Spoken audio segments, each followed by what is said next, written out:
Pansin niyo ba mga kapuso ang tila biglang paglipanan ng ilang naglalakihang moth sa Metro Manila? Maraming netizens na nagbahagi online ng kani-kanilang sightings. May nag-akalang paniki ito dahil sa laki. Ito isang moth na kitagay pa raw. Nariyan din ang mga pabirong hirit na pag ibang lahi raw ang nakakakita nito, tila normal na sighting lang. Pero pag Pilipino, lola o lolo ko yan. Nag-share din ng iba't ibang paliwanag, spekulasyon at maging haka-haka ang ibang netizens. Ang isang ito, nirelate naman ang moth sighting sa pagbabalik ng mga sangre sa Encantadia. Pero bakit nga ba ito nangyayari? Bibigyan kasagutan niya ni Kuya Kim. Kaya, Kuya Kim, ano na?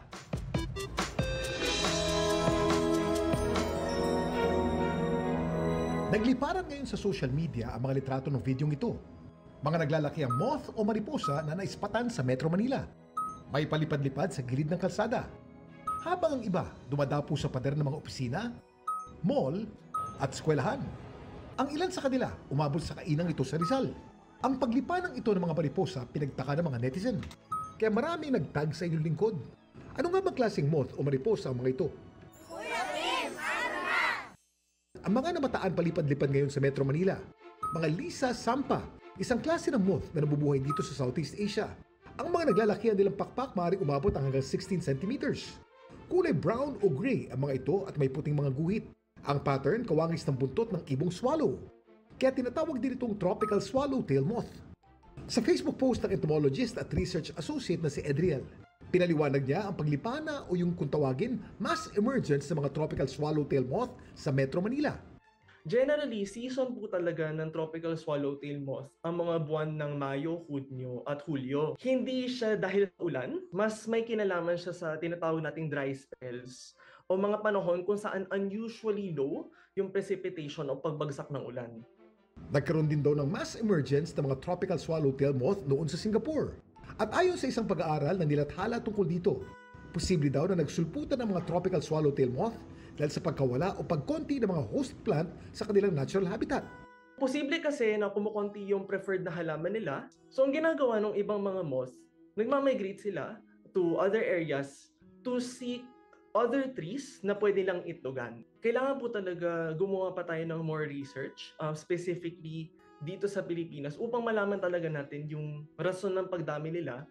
Kaya ngayon, alam na natin na hindi sila mga yumao nating mahal sa buhay na dinadalaw tayo. Sila'y bahagi ng ating kalikasan. I hope na parang we also take this as a sign na we need to take care of our planet. This is one of those possible signs ng impact ng climate change. Ito po si Kuya Kim at sagot ko kayo, 24 oras.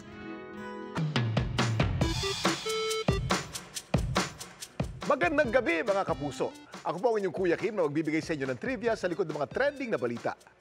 Naalarma ang ilang Firefly Tour organizer sa Bohol. Usap-usapan kasi ng ating henerasyon ang huling makakakita sa ganda ng mga alitaptap. Gaano ito katotoo? Bigyan natin yan ng liwanag.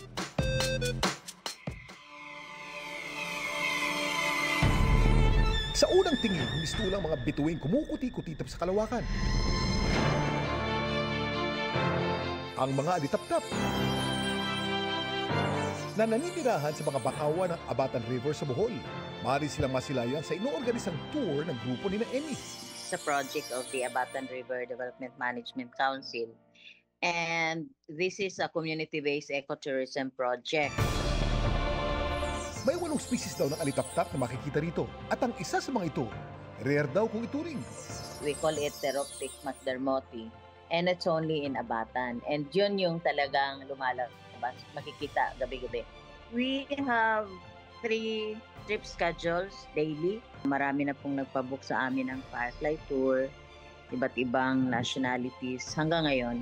Siyempre po, natutuwa kasi kapag marami yung guest, marami ang natutulungan. Pero si Emmy, napapost ka ba kailan? Firefly extinction.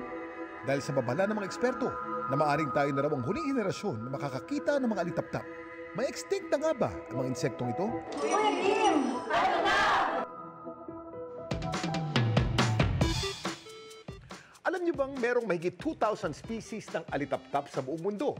Ang nakakalungkot na balita, ang kanilang populasyon mababawasan na sa maraming bahagi ng mundo kabilang na sa Pilipinas dahil sa habitat loss, light pollution at climate change. Sa North America, merong 18 species ng alitaptap ang nanganganib ng ma-extinct. May mga species din na vulnerable o endangered na ayon sa IUCN. Gayunman, sa kasalukuyan, wala pang naitalang species ng alitaptap na ganap na na-extinct.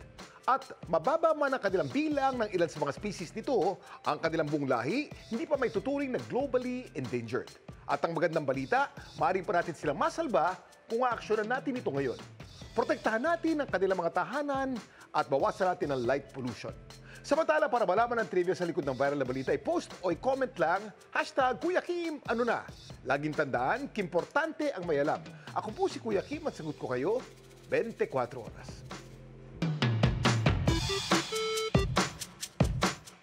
Magandang gabi mga kapuso. Ako po ang inyong Kuya Kim na magbibigay sa inyo ng trivia sa likod ng mga trending na balita. Isang kakaibang ulap ang naispatan at nalitratuhan ng isang astrophotographer mula sa Bataan. Ang napakalaking ulap, dapat bang katakutan? Abot langit ang pagkamangha ng mga netizens sa litratong ito. Isang napakalaki at pahabang ulap na halos sakupin ng isang bahagi ng Manila Bay. Hindi daw ito hinugot sa isang science fiction film, kundi kuha ng astrophotographer na si Rob Kirby mula sa kanilang bayan sa Mariveles, Bataan. Hapon itong June 15 na magsimula raw sumama ang panahon. Nasa bahay po ako muna nandun. Nakakarinig po ako ng kulog. Lumabas na ako. Dito na raw tumambad sa kanya ang napakalaking ulap. Dahil maaga pa, hindi ko siya makuha nun sa long exposure. Kaya inuna ko na lang po yung cloud kasi sabi ko, ang ganda. Hanggang sa ang kuha nga ni Rob Kirby na isa raw shelf cloud, nag-viral na. Nakakatuwa syempre kasi na-appreciate ng iba, nakikita ng iba, nagiging aware yung iba. Pero paano nga ba nabubuo ang isang shelf cloud? At may dapat bang katakutan dito? Kuya Kim, ano na? Ang mga shelf cloud kahanga-hanga man, pero nakakatakot ang itsura. Pahaba ito at wedge-shaped. Ayon sa Pag-asa, nabubuo ang mga ulap na ito pag nagsasalubong ang mainit na hangin na may dalang moisture at pahabang malamig na hangin na galing sa isang severe thunderstorm. Yung malamig na hangin, tinutulak itong mainit na hangin pumataas. Yung mainit na hangin na nagkakaroon ng pagbuo ng mga ulap. Yung shelf cloud na yan ay isa sa mga thunderstorm at ito yung nagbibigay ng malakas na ulan at malakas na hangin. Inaasahan talaga yung kidlat at kulog. Samantala, isa ring kakaibang cloud formation ang naispatan sa Naga City nitong June 14.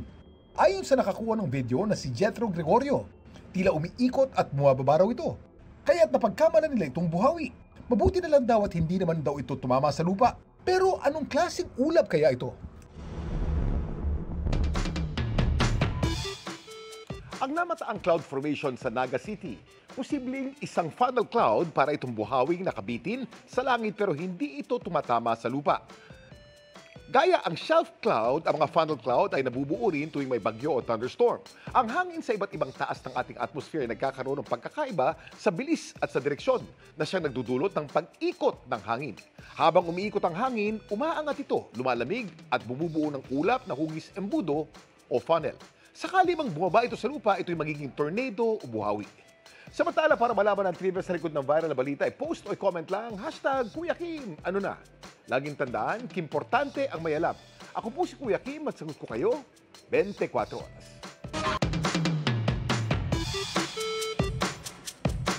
Magandang gabi mga kapuso. Ako po ang inyong Kuya Kim na magbibigay sa inyo ng trivia sa likod ng mga trending na balita. Sa gitna ng umuusbong na komunidad sa kabisera ng bansang Peru, may nahukay na isang mommy na tinatayang 1,000 years na ang tanda. Ano kaya ang may kukwento nito tungkol sa nakaraan? Naantala ang sinasagawang pipeline installation ng isang gas company sa Lima, Peru. Nang sa kanilang hinuhukay, meron silang nadiskubre. Kalansay ng isang babae? Isang mommy.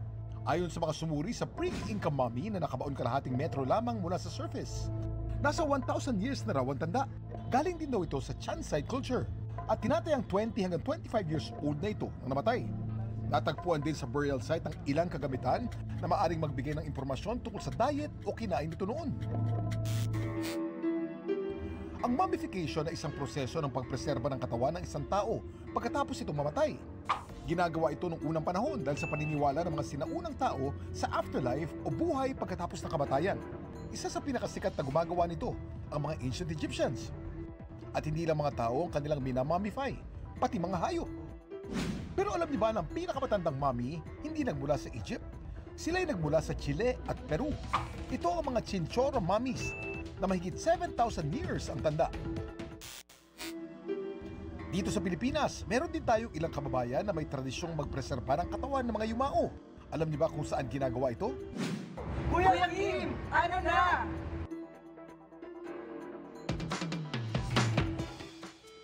Ang kabayan mummies na kilala din bilang farm mummies o ibaloy mummies ay ang mga sinaunang mummified na katawan na matatagpuan sa mga kuweba sa Kabayan, Benguet. Ang kanila daw proseso sa paggawa nito, natural at tradisyonal. Gumagamit sila ng apoy at ng usok. Karaniwang inaabot ng ilang buwan.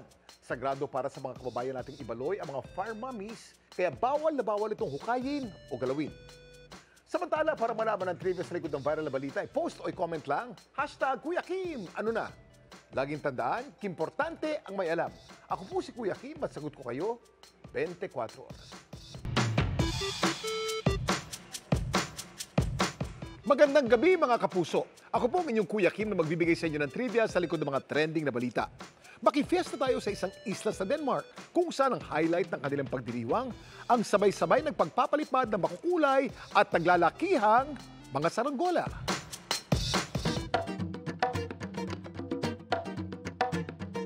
Nabalot ng kulay ang kalangitan ng Fano Island sa Denmark.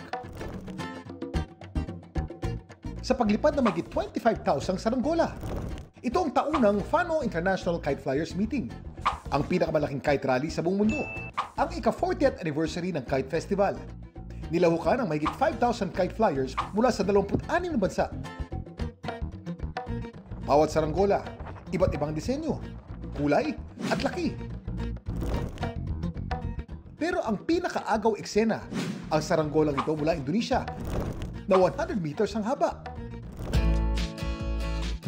Ang mga saranggola, isa sa pinakamatandang laruan sa buong mundo. Gayunman, hindi pa malinaw kung saan ito naimbento.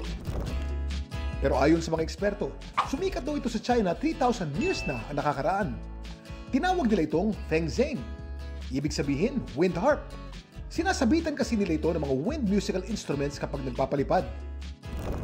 Ang oldest known surviving kite naman, nadiskubre sa Leiden, Netherlands noong 1985. Isa itong French pear-top kite. Ang saranggolang ito, record-breaking din. Isa kasi ito sa pinakamalaki sa kasaysayan.